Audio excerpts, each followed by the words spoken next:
요한복음 5장. 그 후에 유대인의 명절이 되어 예수께서 예루살렘에 올라가시니라. 예루살렘에 있는 양문 곁에 히브리 말로 베데스다라 하는 못이 있는데 거기 행각 5이 있고 그 안에 많은 병자, 맹인, 다리 저는 사람, 혈기 마른 사람들이 누워 물의 움직임을 기다리니 이는 천사가 가끔 못에 내려와 물을 움직이게 하는데 움직인 후에 먼저 들어가는 자는 어떤 병에 걸렸든지 낫게 되밀러라. 거기 38해 된 병자가 있더라.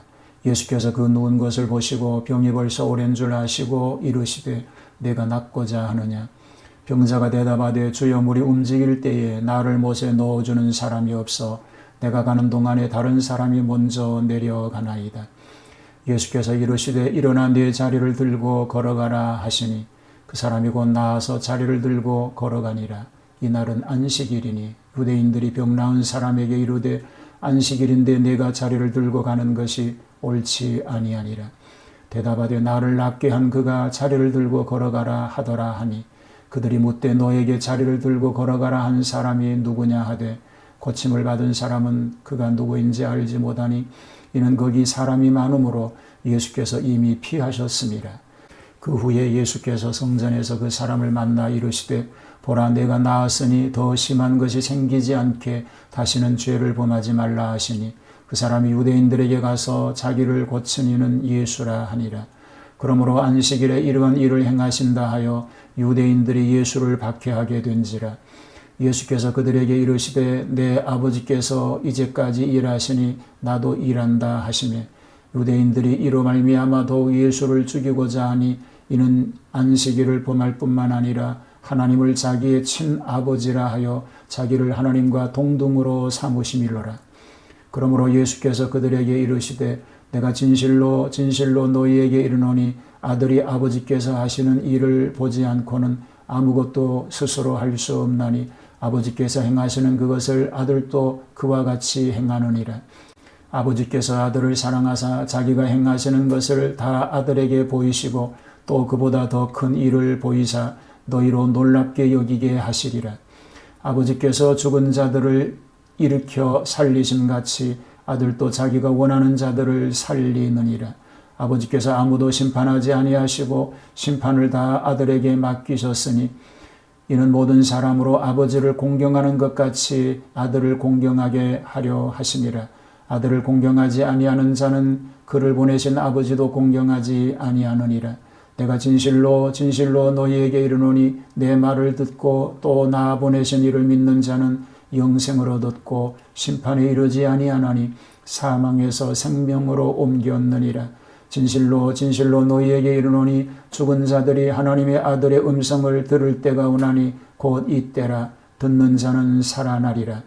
아버지께서 자기 속에 생명이 있음같이 아들에게도 생명을 주어 그 속에 있게 하셨고 또 인자됨으로 말미암아 심판하는 권한을 주셨느니라.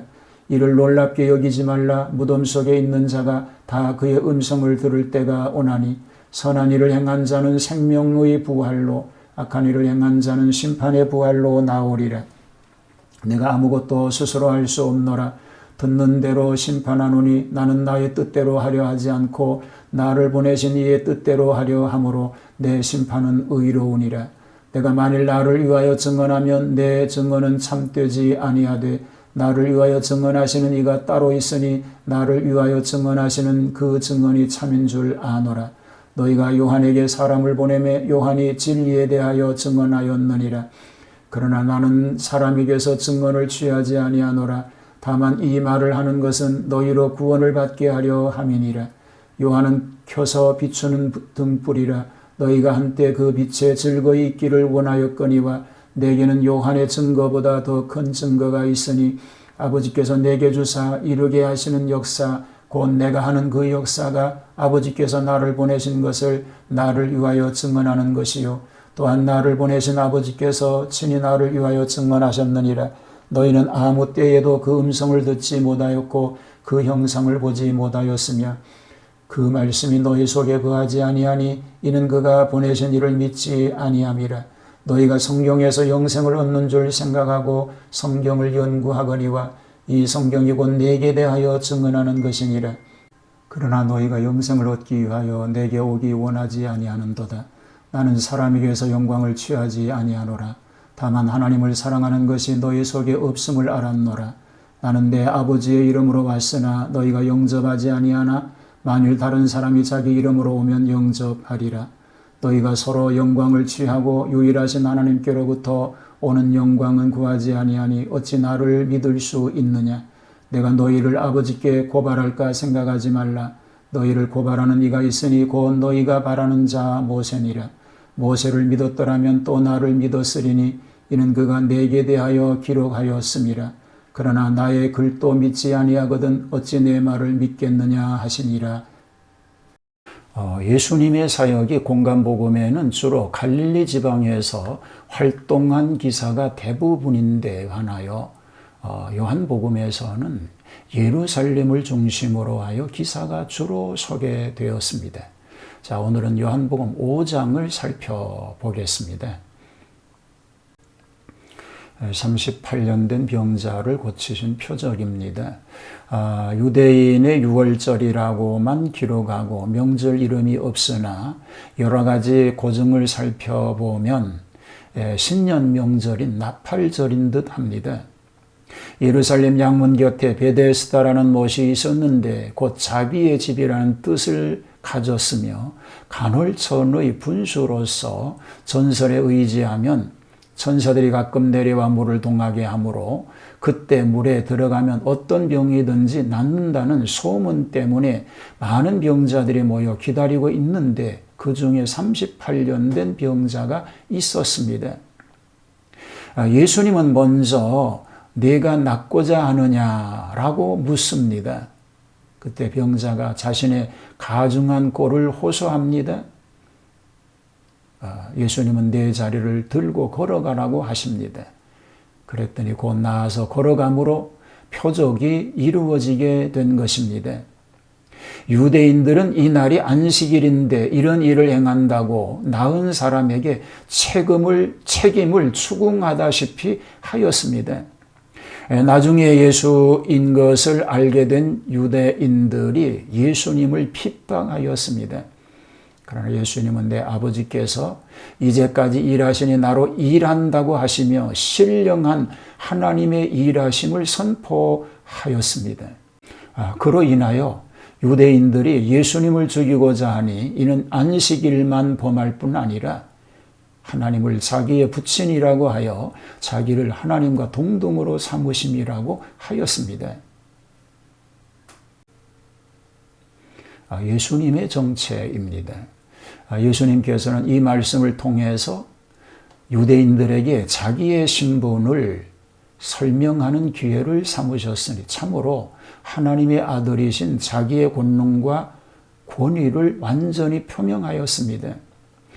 예수님은 자기가 하나님의 아들이심을 이미 12살 때 성전에서 알고 계셨습니다. 세례를 받으실 때 하늘에서 사랑하는 아들이라고 선포하셨을 때 더욱 자각하셨습니다. 광야에서 마귀에게 시험을 받으실 때도 하나님의 아들로서 여러 가지 난 문제에 대해서 번민하셨습니다. 여기에서 하나님의 아들이심을 자기 자신이 밝히게 되신 것입니다. 곧 예수님은 이런 중한 병자를 고치시는 표적을 행하시는 사역과 함께 생명을 부여하고 심판을 내리시는 사역까지 관련된 것을 말씀하셨던 것입니다. 예수님의 증거입니다. 정말 예수님은 하나님의 독생자요 하나님 자신을 나타내신 분일까요? 이에 대하여서는 예수님 자신이 증거하셨습니다. 먼저 예수님께서 행하시는 모든 사역은 하나님께서 원하시는 것이었습니다. 그리고 예수님께 대하여서는 세례 요한이 이미 증거하였습니다. 사람들은 세례 요한이 훌륭한 선지자라고 생각하였지만 그는 실은 비추는 등불, 곧 예수님을 증거하기 위해 보내신 선지자에 불과하였습니다. 사람들은 성경이 하나님의 말씀이라고 영생을 얻는 길을 얻을 수 있다고 읽고 공부하는데 이 성경도 예수님을 밝히 증명하고 있을 뿐입니다. 만약 사람들이 모세의 말 곧 구약 성경을 믿는다면 예수님도 완전히 당연하게 믿어야 하는 것입니다. 성도들도 이런 주님의 증거를 살펴보면서 우리가 믿는 예수님이 누구이신지를 확실하게 인식함으로써 우리의 믿음을 세워나가야 할 줄로 믿습니다. 그들은 성경을 믿지 않았기 때문에 영생을 얻지 못하였고 하나님을 사랑하지 아니하고 그 영광을 발견하지 못하였던 것입니다. 그들은 예수님께 대하여 나타난 하나님의 계시에 대하여 전혀 소경 상태였음을 알 수 있게 됩니다. 오늘 이런 불행한 삶이 되지 않아야 됩니다. 오직 말씀 속에서 예수님을 바로 깨닫고 그 진리 위에서 승리하는 복된 승리자로 살 수 있게 되기를 주님의 이름으로 축복합니다. 하나님, 바른 신앙 고백 위에 굳게 서게 하여 주시옵소서. 그리고 어떤 상황 속에서도 이 믿음이 변치 않는 하나님 은혜로 넘치게 하여 주옵소서. 예수님 이름으로 기도하옵나이다. 아멘.